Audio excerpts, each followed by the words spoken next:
आदिश्री शरणं गच्छामि।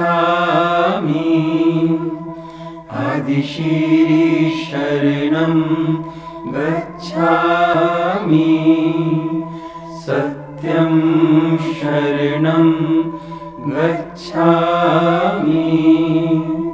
सत्यं शरणं गच्छामि। सत्यं शरणं गच्छामि। धर्मं शरणं गच्छामि। धर्मं शरणं गच्छामि। धर्मं शरणं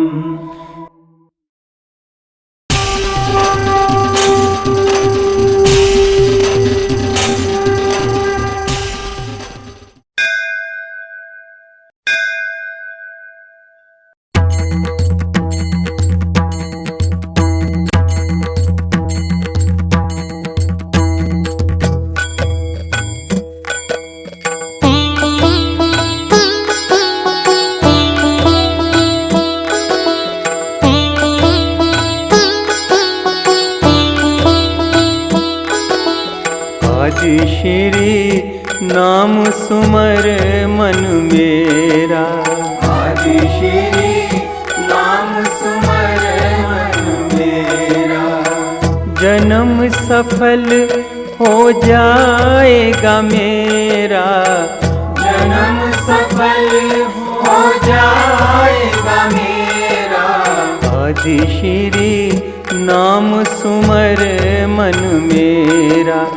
आदिश्री नाम सुमर मन मेरा।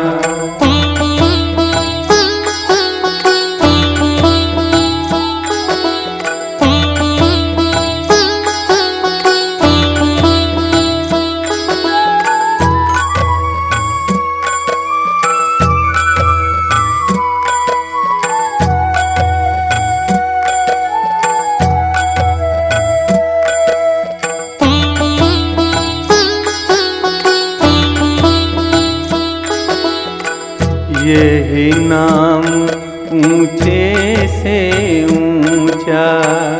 यही नाम ऊंचे से ऊंचा।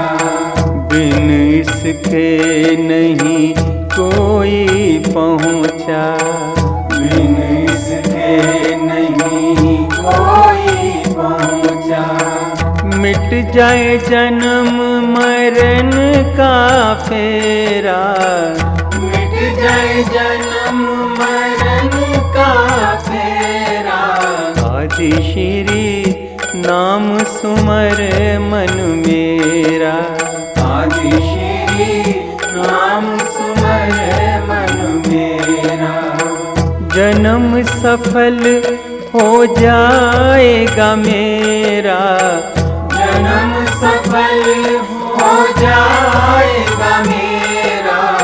आदिश्री नाम सुमर मन मेरा।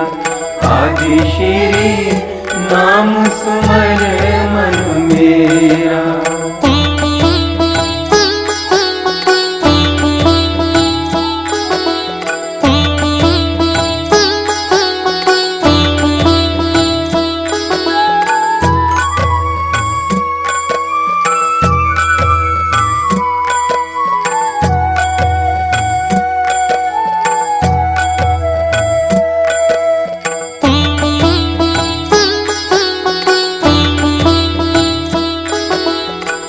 निज घर में तुमको पहुँचावे।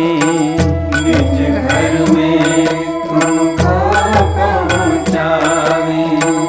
चिंता विपदा कभी न सतावे। चिंता विपदा कभी न सतावे।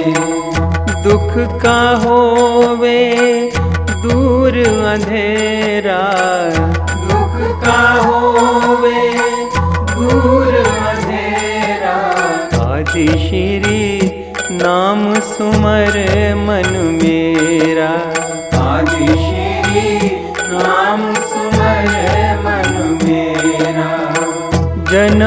सफल हो जाएगा मेरा, जन्म सफल हो जाएगा मेरा। आदि श्री नाम सुमर मन मेरा, आदि श्री नाम सुमर मन मेरा।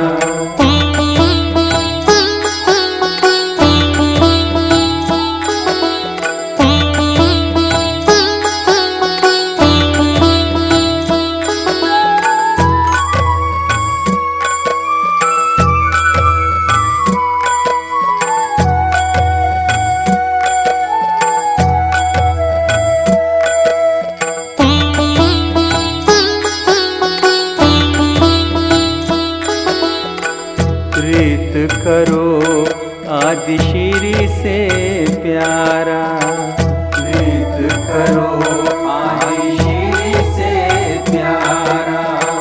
जीवन हो जाए उजियारा, जीवन हो जाए उजियारा। मन मंदिर में सदा बसेरा, मन मंदिर में सदा बसेरा। आदि श्री नाम सुमर मन मेरा, आदि श्री नाम सुमर मन मेरा। जन्म सफल हो जाएगा मेरा, जन्म सफल हो जाएगा मेरा। आदि श्री नाम सुमर मन मेरा, आदि श्री नाम सुमर मन मेरा, आदि श्री नाम सुमर मन मेरा, आदि श्री नाम सुमर मन मेरा, आदि श्री नाम सुमर मन मेरा। हे मनुष्य, उदास नहीं होना, क्योंकि मैं साथ हूं। सामने ना सही पर आस पास हूं। पलकों को बंद कर जब भी अंतर मन में देखोगे, तुम पाओगे कि मैं हर पल तुम्हारे साथ हूं। मैं ईश्वर पुत्र हर जीव के अंदर आत्मा का अंश बनकर हमेशा साथ हूं। ये 4 सत्य हैं। नंबर 1, जब तक सृष्टि रहेगी, दुख मनुष्य के साथ छाया बनकर चलेगा। नंबर 2, दुख के कारण है किसी वस्तु को स्वयं से पकड़ कर रखना, जो वस्तु क्षणभंगुर है। नंबर 3, मुक्ति के लिए विवेक का जागना आवश्यक है। स्वयं को केंद्रित करो, चाहे जो आए, दुख की सूचना या आनंद की परछाई, इसके बीच स्वयं को स्थिर रखो। नंबर 4, इस मार्ग पर दुख के बंधन टूटेंगे और सत्य की उपलब्धि होगी। तथास्तु, अर्थात ऐसा ही हो।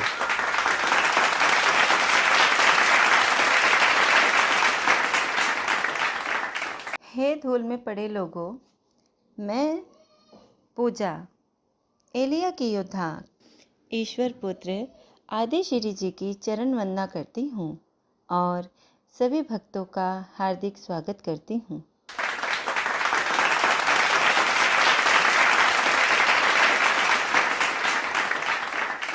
हे संसार में बिखरे हुए लोगों, मैं एलिया पहले भी ईश्वर की गवाही देने आया था और ईश्वर के लिए 450 लड़ाइयाँ लड़ा था।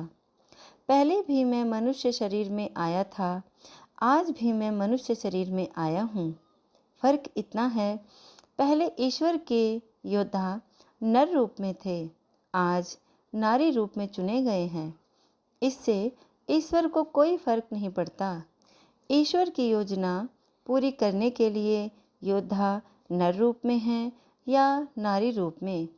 ईश्वर ने योद्धाओं के शरीर के लिए जो वस्त्र चुना उसको सिलकर पहना दिया, जिसको आप और हम नारी तन कहते हैं। लेकिन मेरा आज भी वही पुराना काम है, ईश्वर की गवाही देना। दूसरा, ईश्वर के लिए लड़ाइयाँ लड़ना।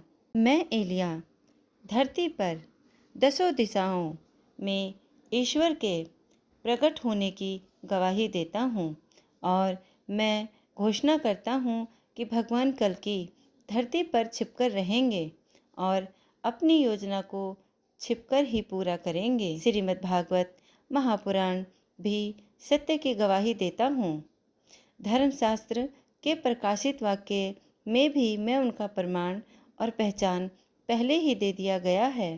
धर्मशास्त्र प्रकाशित वाक्य अध्याय 19 का श्लोक 11 से 17, अध्याय 14 का श्लोक 1 और 3 में स्वर्गदूत ने कहा कि देखो, एक श्वेत घोड़ा है, उस पर एक सवार है जो विश्वास योग्य है और सत्य कहलाता है, और वह धर्म के साथ न्याय से युद्ध करता है।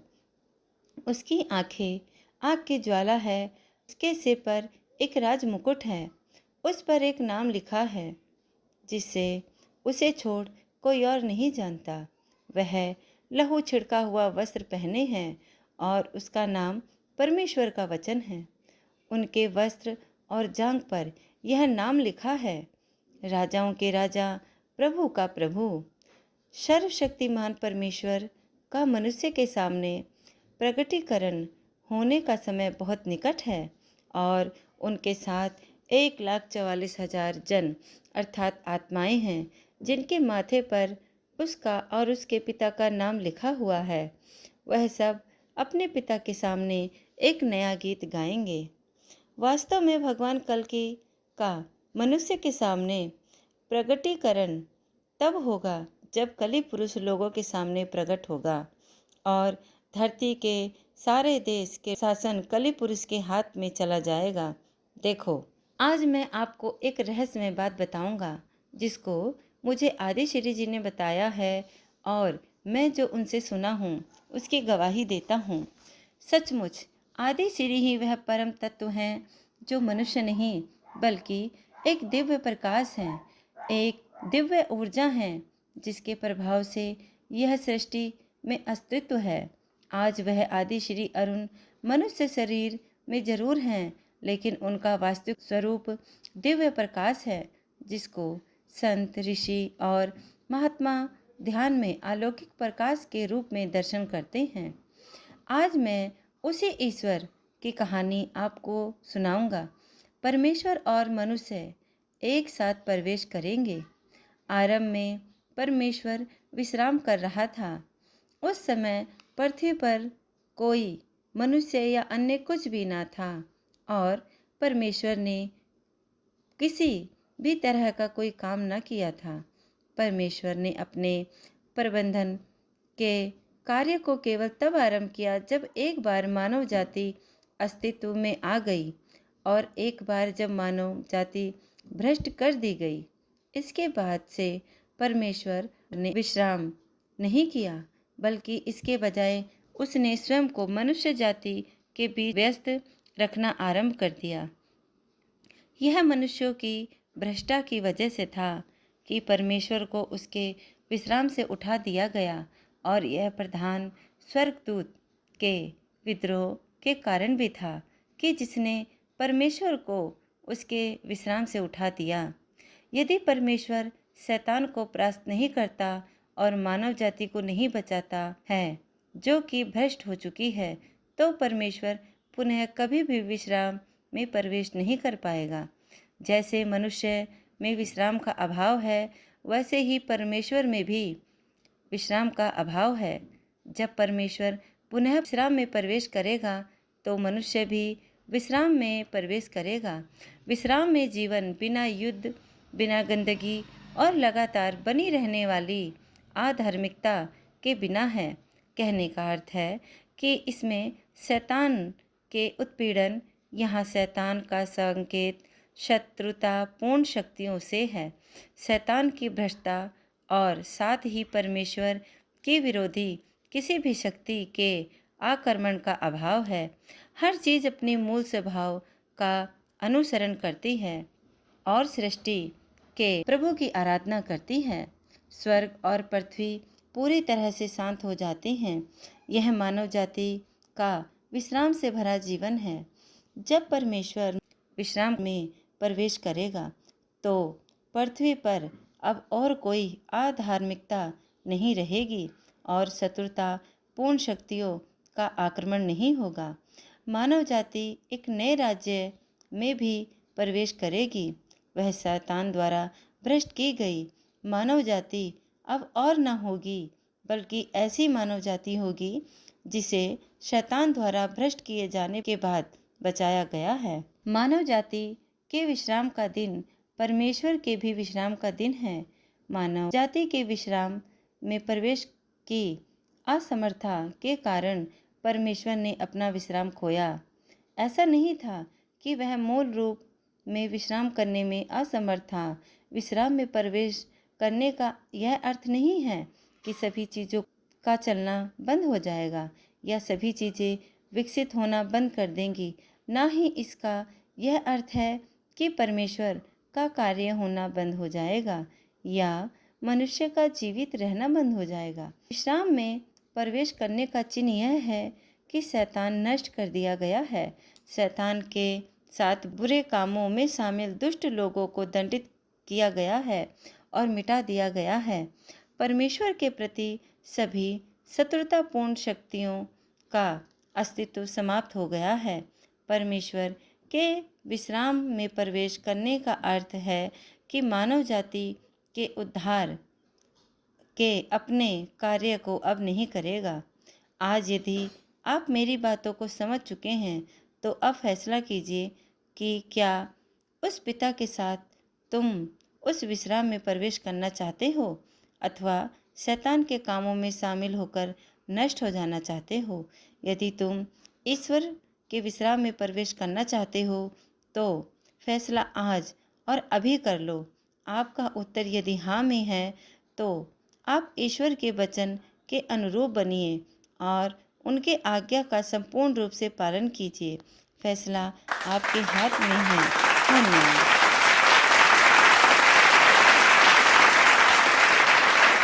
हे संसार में बिखरे हुए लोगों, आज की सभा में मैं दीक्षा वर्मा आप सबका हार्दिक स्वागत करती हूँ। हे मनुष्य, जैसा कि आप देख सकते हैं, हमने महाविनाश के 3.5 साल पूरे कर लिए हैं और बाकी के शेष आधे भाग की ओर बढ़ रहे हैं। इन 3.5 सालों में आपने खुद अपने आसपास कई बदलाव देखे होंगे।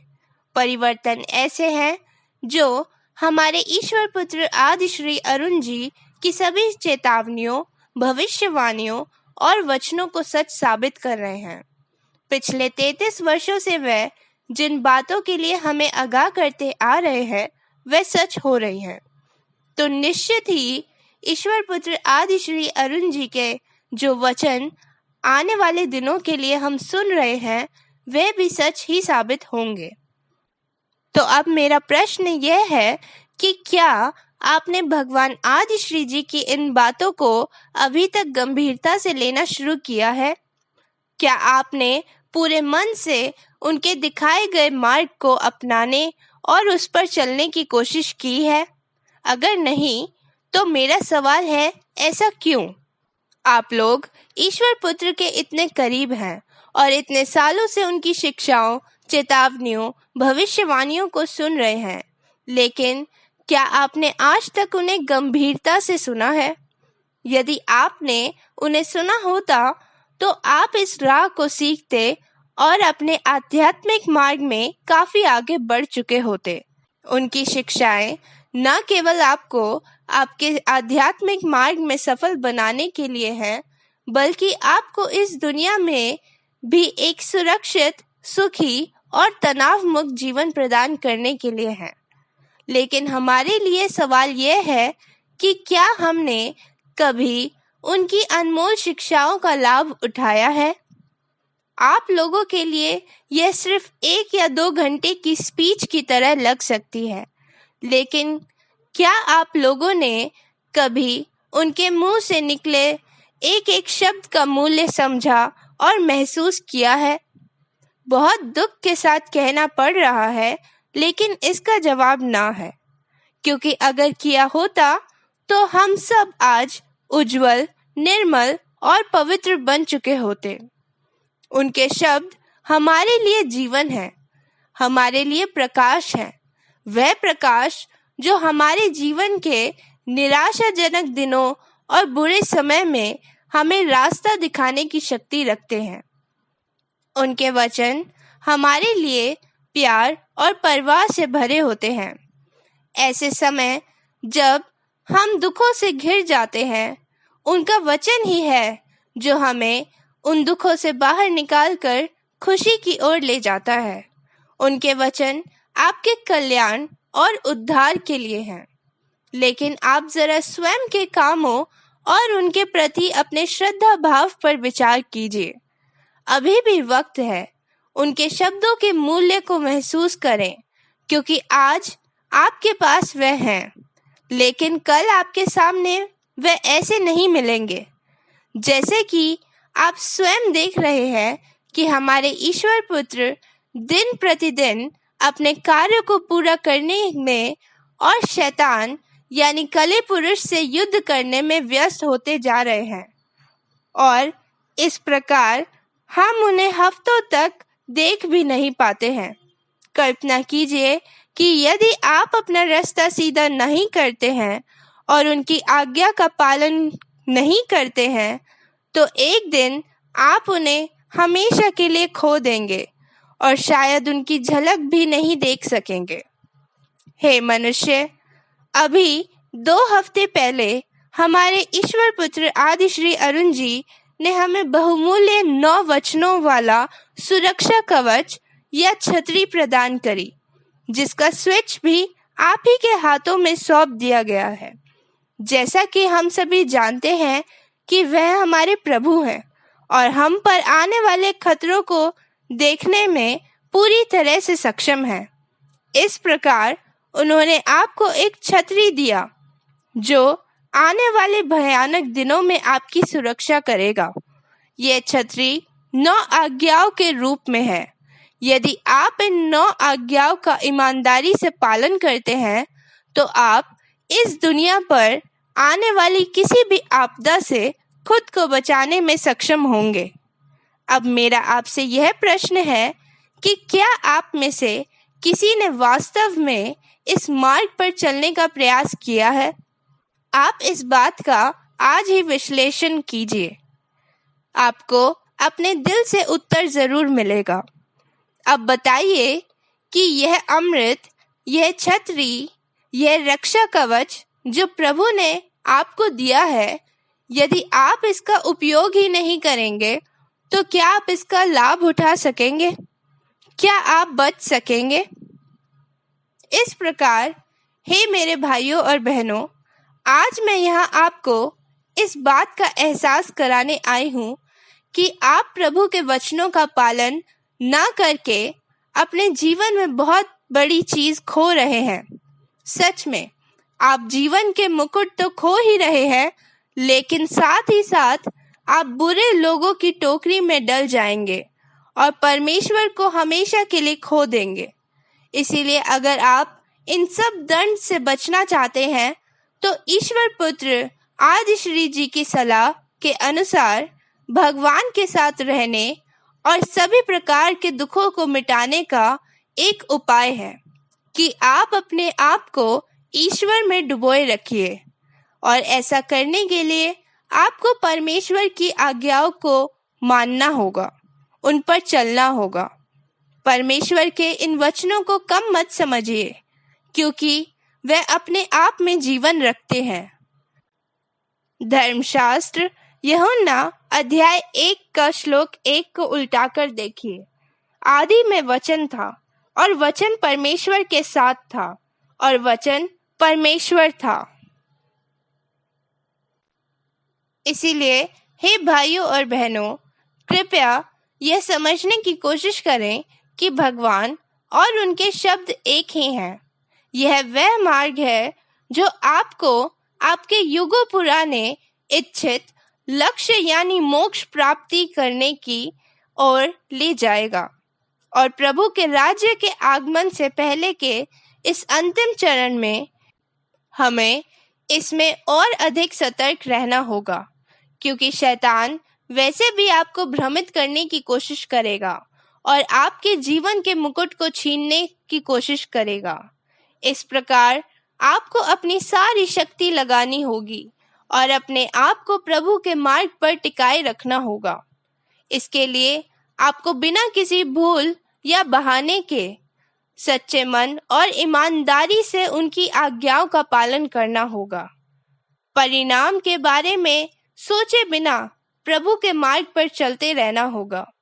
प्रभु के मार्ग में सफल होने का प्रयास कीजिए, यह जानकर कि प्रभु में किया गया कोई भी प्रयास कभी व्यर्थ नहीं जाता। अधर्म के पीछे मत भागो, बल्कि धर्म के राज्य की खोज करो। जब आप प्रभु के वचनों का पालन करते हैं, यही आपका सच्चा धर्म है, क्योंकि इससे ही आपको प्रभु का आशीष प्राप्त होता है। जो प्रभु के वचनों पर चलते हैं, वे प्रभु के साथ साथ चलते हैं और प्रभु स्वयं उनकी सभी आवश्यकताओं को पूरा करते हैं।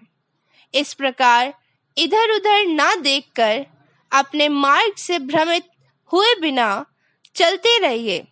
माना कि ये मार्ग थोड़ा कठिन लग सकता है, क्योंकि ये सांसारिक लोग आपका साथ नहीं देंगे, आपको पसंद नहीं करेंगे, क्योंकि आप उनके जैसे नहीं हैं, क्योंकि आप बुराई से दूर रहना पसंद करते हैं। इस प्रकार कुछ लोग आपको गलत भी मान सकते हैं, लेकिन ऐसे लोगों के व्यवहार की चिंता मत कीजिए। इस अधर्मी सांसारिक लोगों की भीड़ से बाहर निकलने का प्रयास कीजिए। भगवान के रास्ते पर चलते रहिए और फिर स्वयं भगवान आपको इस राह पर आगे बढ़ने का बल प्रदान करेंगे, आपको सामर्थ्यवान बनाएंगे और आपकी उंगली पकड़कर आपके साथ साथ चलेंगे। धन्यवाद।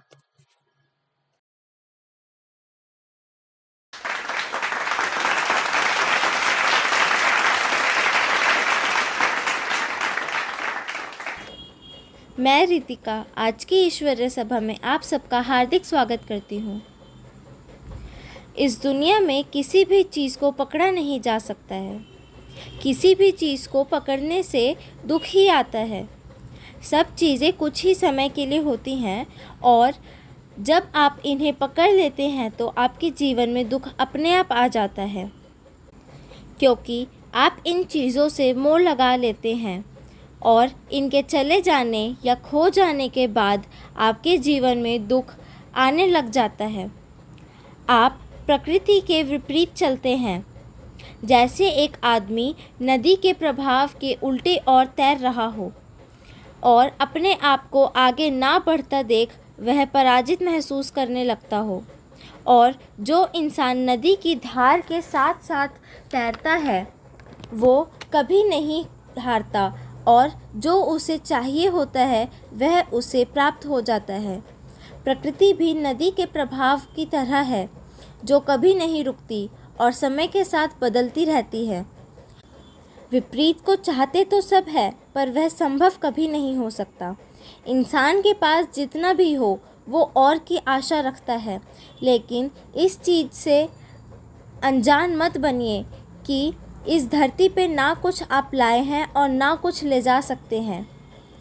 सब कुछ धरती पर ही छूट जाएगा, कुछ भी साथ नहीं आएगा। केवल इस संसार में अपने प्रभु के ज्ञान को समेट लो, क्योंकि वही हमेशा आपके साथ रहेगा। लोगों ने सोचा कि मुझे प्रेम हुआ है और ये कहीं खो ना जाए, इसी डर से लोगों ने विवाह करना शुरू कर दिया।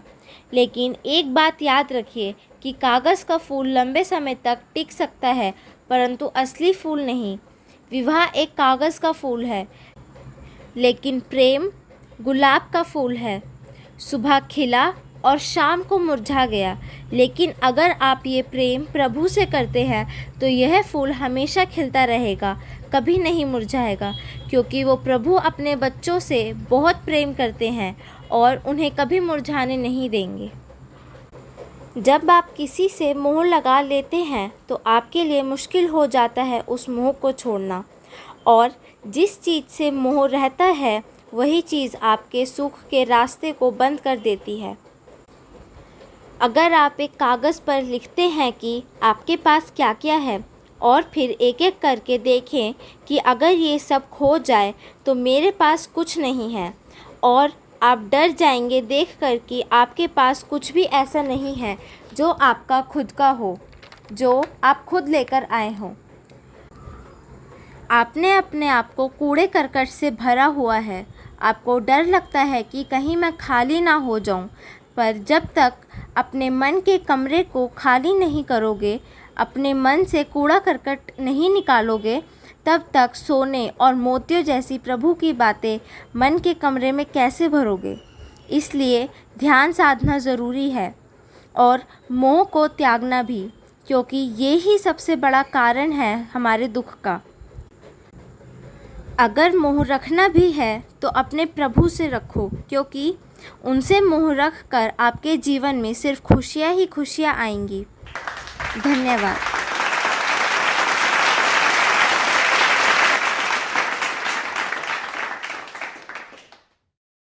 हे मनुष्य, मैं प्रियंका आज की सभा में आप सभी का हार्दिक स्वागत करती हूँ। दुख और सुख धूप और छाया की तरह होता है। जैसे दिन और रात होता है, जैसे अंधेरा और प्रकाश होता है, उसी तरह दुख और सुख होता है। जीवन में एक समान नहीं रहता। अगर आप दुखी हैं तो ये नकारात्मक सोच निकाल दें कि हम सबसे ज़्यादा दुखी हैं, क्योंकि आपसे भी ज़्यादा कोई दुखी है। दुख का अलग अलग रूप हो सकता है, जैसे कोई धन के लिए दुखी है, कोई सेहत के लिए दुखी है, कोई अपने बेटे से दुखी है, कोई अपने परिवार से दुखी है, परंतु हमारे परमेश्वर हमारे लिए दुखी हैं। मेरे बेटा बेटी ठीक हैं या नहीं, वह खुश हैं या नहीं, परंतु हम परमेश्वर को बस दुख में ही याद करते हैं। खुशियाँ आते ही हम परमेश्वर को भूल जाते हैं, परंतु दुख में सबसे पहले हमारे परमेश्वर ही हमें याद करते हैं। दुख आते ही हम उन्हें दोष देने लगते हैं कि आपने हमें ये दुख दिया, और तो हम लोग सुख में क्यों नहीं बोलते कि ये आपने सुख दिया।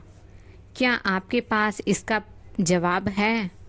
भक्तों, दुख हमें परमेश्वर के पास ले जाता है और सुख उनसे दूर।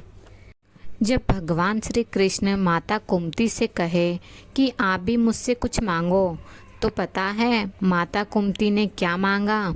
दुख। भगवान श्री कृष्ण माता कुंती से बोले, सारा संसार तो सुख, धन, दौलत, सेहत मांगता है, और आप हैं कि दुख मांग रही हैं, इसका क्या कारण है? माता बोली, हे नाथ, जब तक मेरे जीवन में दुख था तब तक आप मेरे हृदय में बसते थे। मेरे जुबां पे आपका ही नाम था। जो चीज़ मुझे आपके करीब रख सकता है उससे अच्छा क्या होगा? आप मुझे दुख दें ताकि मेरे जुबां पे आपका ही नाम हो, मेरे हृदय में आपका ही वास हो, कहीं मैं सुख पाकर आपसे दूर ना हो जाऊं। इसी प्रकार आपके जीवन में भी दुख है तो आप ईश्वर के करीब हैं। आपके पास चाहे कोई भी दुख हो, आप ईश्वर की भक्ति करेंगे तो ईश्वर आपका कल्याण करेगा। धन्यवाद।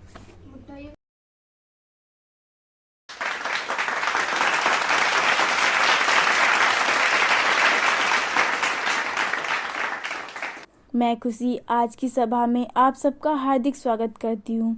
हे संसार में बिखरे हुए लोगों, जैसा कि हम सभी जानते हैं कि जीवन में वास्तविक सच क्या है, किंतु फिर भी जीवन में उलझकर रह जाते हैं। सत्य को भुलाकर झूठी माया को ही अपना जीवन समझ बैठते हैं। यह सब जानते हैं कि जीवन अनमोल होता है, बार बार नहीं मिलता, फिर भी इस जीवन का असली मोल नहीं समझते। जैसा कि आदि श्री जी ने बताया कि जब किसी व्यक्ति की मृत्यु नज़दीक आती है तब वह एक चीज़ ही बोलता है कि मुझे मरना नहीं है, मुझे जीवन चाहिए। वह उस वक्त न अपनी प्रिय पत्नी को याद करता, न अपने संतान को, न अपने परिवार वालों को। उसे अपने जीवन का मोल मृत्यु के पास आने पर पता चलता है। इस जीवन के मोल को समझिए, क्योंकि यह जीवन आपकी मौज मस्ती के लिए नहीं, ईश्वर की प्राप्ति और अपना उद्धार करने के लिए मिली है, ना कि अपनी बीवी बच्चों को खुश करने के लिए, क्योंकि ये संसार स्वार्थी है। आज आप इसके लिए अच्छा करेंगे तो 10 तारीफ कर देंगे, कल कोई गलती हो गई तो 1000 कमियां बोलेंगे। इस संसार को पूरा समय देने पर भी ये संसार खुश नहीं होता, और ईश्वर तो कहते हैं कि तुम मुझे पूरे दिन का 1 घंटा समय पूरा श्रद्धा भक्ति के साथ दो। अपनी कमाई का 10वां अंश ईश्वर के नाम निकालो। तुम मुझ पर विश्वास करो, मैं तुम्हें परमानंद दूंगा, मैं तुम्हें मुक्ति दूंगा, तुम्हारा उद्धार करूंगा। तुम मेरे आज्ञाकारी बेटा और बेटी बनो, मैं तुम्हें अपने साथ निजधाम ले जाऊंगा, मैं तुम्हें राजकुमार और राजकुमारी बनाऊंगा। तुम कर्म संसार के लिए तो करो, परंतु अपना मन बुद्धि मुझे अर्पण कर दो। अब तो वह समय आ गया कि आपको ईश्वर की भक्ति साधना बढ़ा देनी चाहिए। अब वह समय आ गया कि चारों ओर विनाश होने वाला है, और अब जल्द ही कल की भगवान घोड़े पर सवार होकर पापियों का नाश कर धर्म की स्थापना करेंगे, और पूर्ण ब्रह्म का एकलौता बेटा आदि श्री अरुण अपने भक्तों का उद्धार करेगा। इसीलिए अब जीवन के समय को व्यर्थ ना करें, जाने दें। अब अपनी श्रद्धा भक्ति विश्वास ही आपको उद्धार दिलाएगी और भगवान कल्कि से मिलवाएगी। अब अपना समय अपना मन सांसारिक चीज़ों से दूर करके ईश्वर से लगाइए, और ईश्वर से ऐसा प्रेम कीजिए कि आप संसार में तो हैं पर आपका मन ईश्वर में रहे। ऐसा प्रेम कीजिए कि दुनिया कुछ भी कहे पर आपका प्रेम विश्वास ना डगमगाए। धन्यवाद।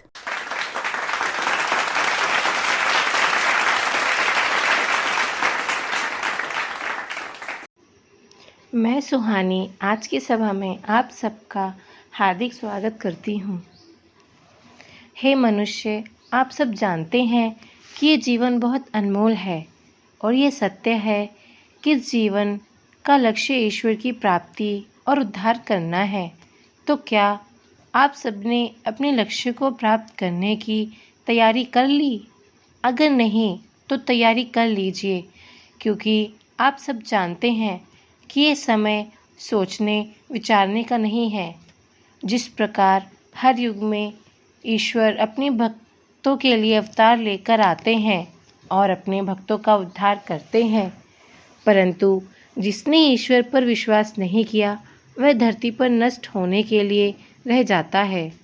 आज इस कलयुग में भगवान कल्कि अपने भक्तों को ले जाने और धर्म की स्थापना के लिए आए हैं, और आदि श्री जी आप सबको बुलाते हैं, समझाते हैं कि तुम मुझ पर पूर्ण विश्वास रख, मेरे बताए गए मार्ग पर चल, मैं अवश्य तेरा उद्धार करूँगा और तुझे अपने साथ अपने घर अनामी लोक ले चलूँगा। हे मनुष्य, जब मनुष्य जन्म लेता है तब उसके पास सांसें तो होती हैं, परंतु नाम नहीं होता, और मृत्यु के समय नाम तो होता है परंतु सांसें नहीं होती।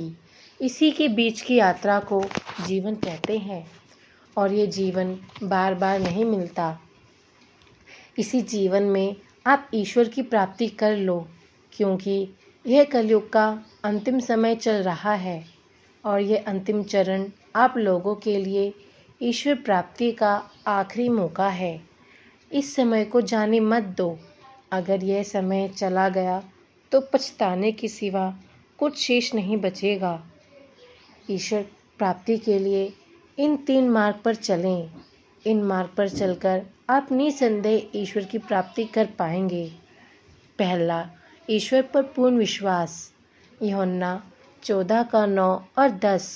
परमेश्वर ने कहा, तू मुझ पर पूर्ण विश्वास रख, क्योंकि जिसने मुझे देखा है उसने पिता को देखा है। मैं पिता में हूँ और पिता मुझ में है, इसीलिए तुम भी ईश्वर और ईश्वर की वाणी पर विश्वास करो। दूसरा, ईश्वर की अनन्य भक्ति। गीता में श्री कृष्ण ने कहा कि मनुष्य को ईश्वर की भक्ति में पूर्णतः खुद को समर्पित कर देना चाहिए और ईश्वर की अनन्य भक्ति में लीन हो जाना चाहिए। तीसरा, ईश्वर के वचनों पर चल। जब मनुष्य प्रभु से प्रीति रखता है और परमेश्वर पर विश्वास करता है और उनके वचनों पर चलता है, तो वह कितना भी उम्र का क्यों ना हो, वह एक नए जन्मे बालक की तरह होता है। पतरस 2:2। और मेरे वचन पर चलने वाला मेरी संतान होने का अधिकार प्राप्त करता है। तुम बताए गए मार्ग पर चलो, तुम अवश्य ही ईश्वर की प्राप्ति कर पाओगे और अपने पिता अर्थात अपने घर वापस जा पाओगे। हे मनुष्य, जैसा कि हमें आदिश्री जी ने बताया कि वे अपने बच्चों का इंतज़ार आज भी कर रहे हैं, जो उनके भक्त राह भटक गए हैं, संसार में खो गए हैं, वे वापस ज़रूर आएंगे और सत्य ही ईश्वर आपको बुला रहे हैं। अब कुछ मत सोचिए, यह संसार न कल आपका था न आगे आपका रहेगा। कोई आपका है तो वो पिता है अर्थात परमेश्वर है, और परमेश्वर ने अगर आपका हाथ थामा है तो वे कभी आपका हाथ नहीं छोड़ेंगे। इसीलिए उस परम सत्य को अपनाओ, इस जीवन के लक्ष्य को प्राप्त करो, परम आनंद का अनुभव करो। ईश्वर से ऐसा प्रेम करो कि तुम ईश्वर की प्राप्ति कर लो। इस संसार से मोह हटाकर अपने परमेश्वर में लीन हो जाओ। ऐसी भक्ति करो कि जिस प्रकार सागर की आप बूंदे हैं, उसी में जाकर आप मिल जाएं और सदा सदा के लिए अपने परमेश्वर के हो जाएं। धन्यवाद।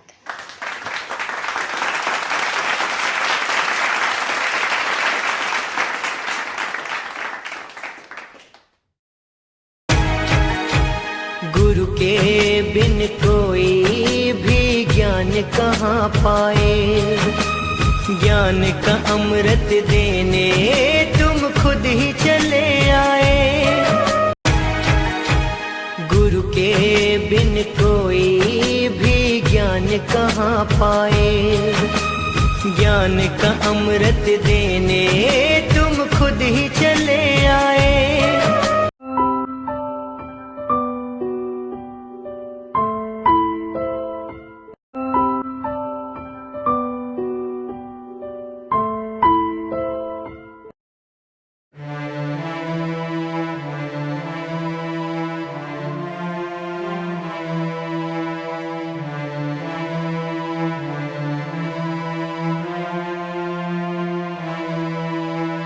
आदिश्री शरणं गच्छामि, आदिश्री शरणं गच्छामि, सत्यं शरणं गच्छामि, सत्यं शरणं गच्छामि, सत्यं शरणं गच्छामि, धर्मं शरणं गच्छामि, धर्मं शरणं गच्छामि, धर्मं शरणं गच्छामि।